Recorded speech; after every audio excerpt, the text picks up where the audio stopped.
عورت کے تین روپ ہیں. عورت کبھی تمہید زندگی بنتی ہے تو اسے بیٹی کہا جاتا ہے. بیٹیاں زندگی کی امید ہوتی ہیں. جن گھروں میں بیٹیاں ہوتی ہیں وہاں جینے کا زیادہ شوق ہوتا ہے. جن گھروں میں بیٹے ہوتے ہیں ان کے نسبت بیٹیاں جن گھروں میں ہوتی ہیں وہاں جینے کا شوق زیادہ ہوتا ہے. جن گھروں میں بیٹیاں ہیں وہ اللہ کا شکر ادا کریں کہ اللہ کی رحمت ہے. حکم معصوم یہ ہے کہ جب گھر میں جاؤ تو پہلے بیٹی سے بات کرو. جن عورتوں کے ہاں پہلی بیٹی پیدا ہوتی ہے، جن بیویوں زوجاؤں کے ہاں پہلی ولادت بیٹی کی ہوتی ہے، ان کو فضیلت حاصل ہے ان عورتوں پر جن کے ہاں پہلے بیٹا ہوتا ہے. جس کے ہاں 3 مسلسل بیٹیاں ہوں، نبی فرماتے ہیں میں اس کی جنت کی ضمانت دیتا ہوں. بیٹی کے ہونے پہ گردنیں لٹکنی نہیں چاہیے. بیٹی کے ہونے پر شرمندگی نہیں ہونی چاہیے. بیٹا ہوا تو لڈو بٹے پورے محلے میں، بیٹی ہوئی تو گردنیں جھک گئیں. یہ کیا بات ہوئی؟ ایک صاحب کے 6 بیٹیاں ہوئی، ہر بیٹی پہ لڈو بانٹتے رہے. 7واں بیٹا ہو گیا تو چپ لگ گئی، انہیں خاموش ہو گئے. لوگوں نے کہا صاحب ایسے مرحلے پہ تو تمہیں پورے شہر کو کھانا کھلانا چاہیے تھا. 6 بیٹیوں کے بعد بیٹا ہوا ہے، کہنے گا نہیں پریشانی بڑھ گئی. تھک رہے ہیں آپ، کہنے لگے پریشانی بڑھ گئی. کہنا نہیں بیٹا ہوا ہے، کہنا بیٹا ہوا جبھی تو پریشان ہوا ہوں، اس کی تربیت کرنا پڑے گی. کہا بیٹی کی تربیت نہیں کرنا پڑے گی. کہا نہیں بیٹی اخلاقیات لے کر آتی ہے اور بیٹے کو سمجھانا پڑتا ہے. تو خبردار، زمانے جاہلیت سے باہر آنے کی ضرورت ہے. پہلے زندہ درگور کرتے تھے، اب بیٹی کے ہونے پہ شرمندہ ہوتے ہیں. نہیں، بیٹی جس گھر میں ہو اس گھر میں تو فاطمہ کی خوشبو ہوتی ہے، سیدہ کی خوشبو آ رہی ہوتی ہے. جتنا خوش ہمیں بیٹیوں کے اوپر ہونا چاہیے اتنا بیٹوں پر پریشانیاں ہونی چاہیے. جی تمہید زندگی ہے بیٹی. بہت پیار کی ضرورت ہے اس بچی کے ساتھ. بچیوں کا خیال رکھنا، بچیوں کو پڑھانا، بچیوں کے مدرسے کی ضرورت ہے، بچیوں کی تعلیم کی ضرورت ہے. کہ یہ کیا کرے گی پڑھ کر؟ اسے تو جا کے ہنڈیاں پکانی ہے. اسے ہنڈیاں نہیں پکانی، بچہ پالنا ہے. ہنڈیا کا نوکرانی بن کے جا رہی ہے کیا؟ وہ تو گھر میں اپنے ابا کے بھی پکاتی تھی تو شوہر کے بھی پکا لے گی.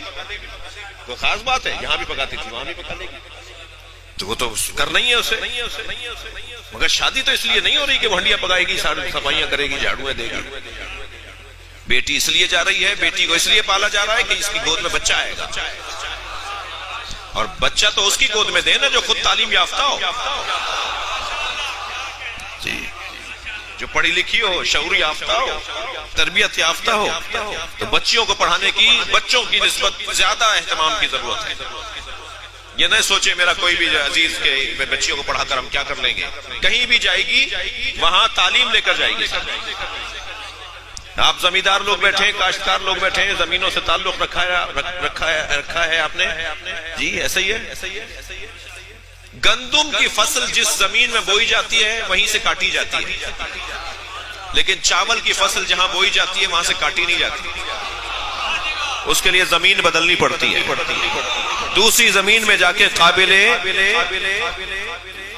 درو ہوتی ہے، اسے کاٹنے کے قابل ہوتی ہے، فصل بنتی ہے. یہی فرق ہے لڑکے میں اور لڑکی میں.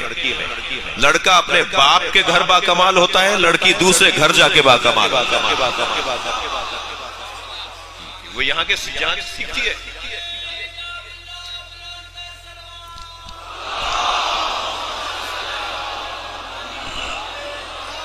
لڑکی اپنے شوہر کے گھر جا کے باکمال ہوتی ہے.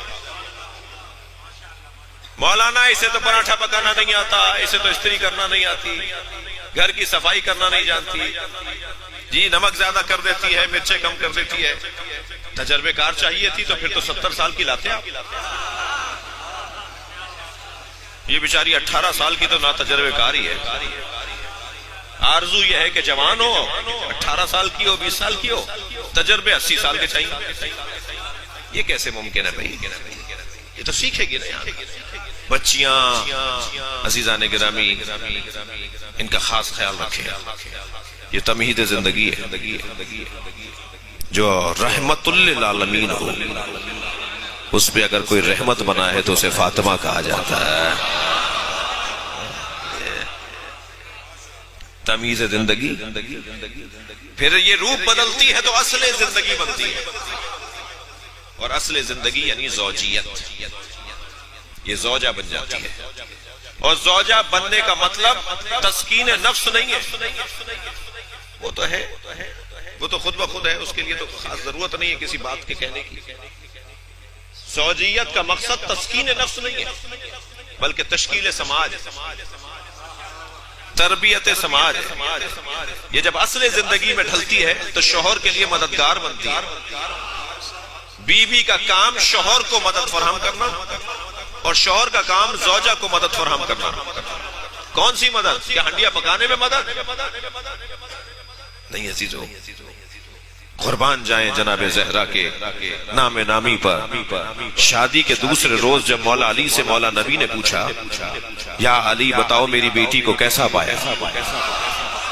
ہمارے معاشرے کا کوئی سسر اپنے داماد سے یہ سوال نہیں کرتا کیونکہ ذہنی کہیں اور گیا ہوا ہوتا ہے. لیکن سرکار نے اپنے داماد سے سوال کیا یا علی بتاؤ میری بیٹی کو کیسا پایا. جواب سنیے مشکل کشائے کائنات کا, مولا کائنات کا جواب سنیے. مولا فرماتے ہیں نعم العون علی طاعت اللہ. مجھ علی نے زہرا کو اللہ کی اطاعت میں مددگار پایا. جو علی کو مدد کر رہی ہو, جو علی کو مدد فراہم کر رہی ہو. تو میاں بیوی کا رشتہ مدد فراہم کرنا ہے اللہ کی اطاعت میں. شادی سے پہلے یہ نماز جماعت میں پہنچتے تھے, شادی کے بعد ان کی نماز چھوٹ گئی. تو یہ شادی نہیں ہوئی ہے, یہ حیوانیت بڑھی. نماز جمعہ میں برابر پہنچتے تھے, شادی کے بعد نماز جمعہ میں نہیں پہنچ رہے. تو شادی نہیں ہوئی ہے, حیوانیت بڑھ گئی. شادی سے پہلے داڑھی تھی, شادی کے بعد داڑھی صاف. توجہ ہے. تو یہ شادی نہیں ہوئی ہے, حیوانیت بڑھی ہے. اگر شادی کے بعد اللہ کی اطاعت میں اضافہ ہے تو شادی ہے. جی مجلس میں نہیں پہنچ رہے, امام بار کا نہیں پہنچ رہے, جلوس میں نہیں جا رہے, وہ پرانے کام سارے چھوڑ دیے, ساری نیکیوں کے کام چھوڑ دیے اس لیے کہ شادی ہو گئی ہے. پھر تو یہی دعا کرنی چاہیے اللہ کرے کسی کی شادی نہ ہو. توجہ ہے. اصل زندگی اللہ کی اطاعت, زوجیت. اور پھر نتیجہ زندگی ہے. نتیجہ زندگی عزیزان گرامی جسے ماں کہا جاتا ہے. ماں نتیجہ زندگی ہے. ہماری زندگی کا نتیجہ, ہمارا نتیجہ, ماں کا نتیجہ وہ رشتہ ہے. اللہ نے سیدہ کو سارے روپ عطا کیے ہیں مگر سیدہ کے لیے ایک رشتہ رکھ لیا اور وہ بہن نہیں بنایا کسی نے. سیدہ کے ہاں بھائی نہیں رہا. زوجہ ایسی کہ علی کی زوجہ, بیٹی ایسی کہ مصطفیٰ کی بیٹی, ماں ایسی کہ حسنین جیسے بچوں کی تربیت کرے. ایک کردار جو معاشرے کا اہم ترین کردار ہے وہ ہے بہن کا کردار. لہذا اب ثانیہ زہرا کی ضرورت پڑے گی. اور ثانیہ زہرا کربلا میں بھائی کے ساتھ کھڑی ہوگی, جو شریکت الحسین کہلائے گی.